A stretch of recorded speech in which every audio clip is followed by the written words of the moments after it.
Chapter 4. Ned Land. Captain Farragut was a good seaman, worthy of the frigate he commanded. His vessel and he were one. He was the soul of it. On the question of the cetacean there was no doubt in his mind, and he would not allow the existence of the animal to be disputed on board. He believed in it as certain good women believe in the Leviathan, by faith not by reason. The monster did exist and he had sworn to rid the seas of it. He was a kind of knight of Rhodes, a second Dieudonne de Gozon, going to meet the serpent which desolated the island. Either Captain Farragut would kill the narwhal or the narwhal would kill the captain. There was no third course. The officers on board shared the opinion of their chief. They were ever chatting, discussing, and calculating the various chances of a meeting, watching narrowly the vast surface of the ocean. More than one took up his quarters voluntarily in the crosstrees, who would have cursed such a berth under any other circumstances. As long as the sun described its daily course, the rigging was crowded with sailors, whose feet were burnt to such an extent by the heat of the deck as to render it unbearable. Still the Abraham Lincoln had not yet breasted the suspected waters of the Pacific. As to the ship's company, they desired nothing better than to meet the Unicorn, to harpoon it, hoist it on board, and dispatch it. They watched the sea with eager attention. Besides, Captain Farragut had spoken of a certain sum of $2,000, set apart for whoever should first sight the monster, were he cabin boy, common seaman, or officer. I leave you to judge how eyes were used on board the Abraham Lincoln. For my own part one was not behind the others, and left to no one my share of daily observations. The frigate might have been called the Argus for 100 reasons. Only one amongst us, Conseil, seemed to protest by his indifference against the question which so interested us all, and seemed to be out of keeping with the general enthusiasm on board. I have said that Captain Farragut had carefully provided his ship with every apparatus for catching the gigantic cetacean.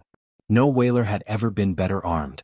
We possessed every known engine, from the harpoon thrown by the hand to the barbed arrows of the blunderbuss, and the explosive balls of the duck gun. On the forecastle lay the perfection of a breech-loading gun, very thick at the breech and very narrow in the bore, the model of which had been in the exhibition of 1867. This precious weapon of American origin could throw with ease a conical projectile of 9 pounds to a mean distance of 10 miles. Thus the Abraham Lincoln wanted for no means of destruction, and what was better still, she had on board Ned Land, the prince of harpooners. Ned Land was a Canadian with an uncommon quickness of hand, and who knew no equal in his dangerous occupation. Skill, coolness, audacity, and cunning he possessed in a superior degree, and it must be a cunning whale or a singularly cute cachalot to escape the stroke of his harpoon. Ned Land was about 40 years of age. He was a tall man, more than 6 feet high, strongly built, grave and taciturn, occasionally violent, and very passionate when contradicted. His person attracted attention, but above all the boldness of his look, which gave a singular expression to his face. Who calls himself Canadian calls himself French, and little communicative as Ned Land was, I must admit that he took a certain liking for me. My nationality drew him to me, no doubt. It was an opportunity for him to talk and for me to hear that old language of Rabelais which is still in use in some Canadian provinces.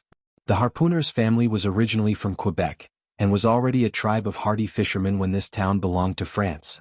Little by little, Ned Land acquired a taste for chatting, and I loved to hear the recital of his adventures in the polar seas.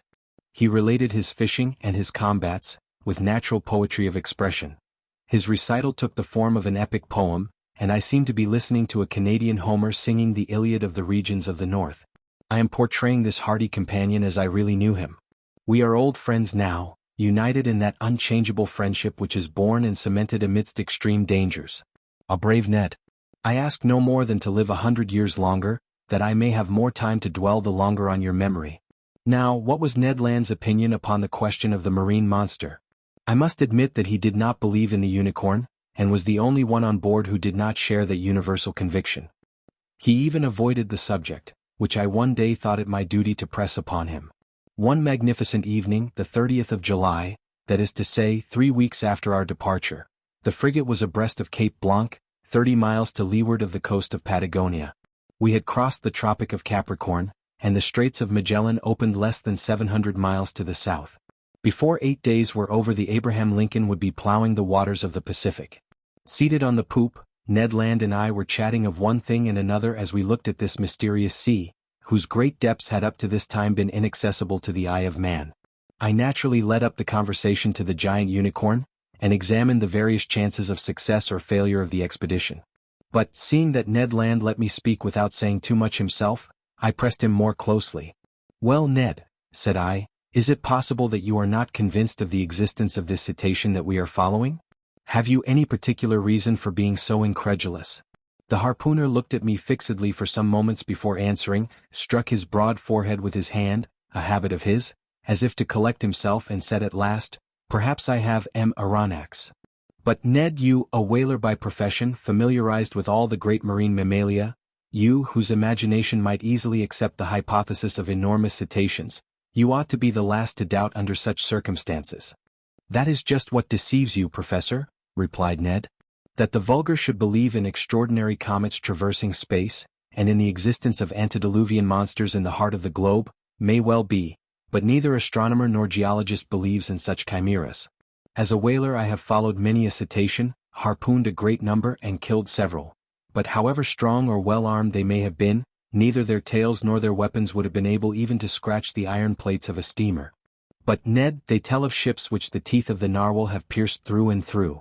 "Wooden ships, that is possible," replied the Canadian, "but I have never seen it done, and until further proof I deny that whales, cetaceans or sea unicorns could ever produce the effect you describe." "Well, Ned, I repeat it with a conviction resting on the logic of facts. I believe in the existence of a mammal powerfully organized, belonging to the branch of vertebrata like the whales, the cachalots, or the dolphins, and furnished with a horn of defense of great penetrating power."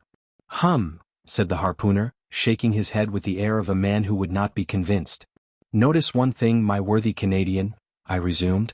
"If such an animal is in existence, if it inhabits the depths of the ocean, if it frequents the strata lying miles below the surface of the water, it must necessarily possess an organization the strength of which would defy all comparison." "And why this powerful organization?" demanded Ned. "Because it requires incalculable strength to keep oneself in these strata and resist their pressure. Listen to me. Let us admit that the pressure of the atmosphere is represented by the weight of a column of water 32 feet high. In reality the column of water would be shorter, as we are speaking of sea water, the density of which is greater than that of fresh water. Very well, when you dive, Ned, as many times 32 feet of water as there are above you, so many times does your body bear a pressure equal to that of the atmosphere, that is to say 15 pounds, for each square inch of its surface. It follows, then, that at 320 feet this pressure equals that of 10 atmospheres, of 100 atmospheres at 3,200 feet, and of 1,000 atmospheres at 32,000 feet, that is, about 6 miles, which is equivalent to saying that if you could attain this depth in the ocean, each square 3/8 of an inch of the surface of your body would bear a pressure of 5,600 pounds. My brave Ned, do you know how many square inches you carry on the surface of your body? I have no idea, Aronnax. About 6,500, and as in reality the atmospheric pressure is about 15 pounds. To the square inch, your 6,500 square inches bear at this moment a pressure of 97,500 pounds. Without my perceiving it? Without your perceiving it. And if you are not crushed by such a pressure, it is because the air penetrates the interior of your body with equal pressure. Hence perfect equilibrium between the interior and exterior pressure, which thus neutralize each other, and which allows you to bear it without inconvenience. But in the water it is another thing." "Yes, I understand," replied Ned, becoming more attentive, "because the water surrounds me but does not penetrate." "Precisely, Ned, so that at 32 feet beneath the surface of the sea you would undergo a pressure of 97,500 pounds. At 320 feet, 10 times that pressure. At 3,200 feet, 100 times that pressure. Lastly, at 32,000 feet, 1,000 times that pressure would be 97,500,000 pounds. That is to say, that you would be flattened as if you had been drawn from the plates of a hydraulic machine." "The devil!" exclaimed Ned. "Very well, my worthy harpooner, if some vertebrate several hundred yards long and large in proportion, can maintain itself in such depths, of those whose surface is represented by millions of square inches, that is by tens of millions of pounds, we must estimate the pressure they undergo.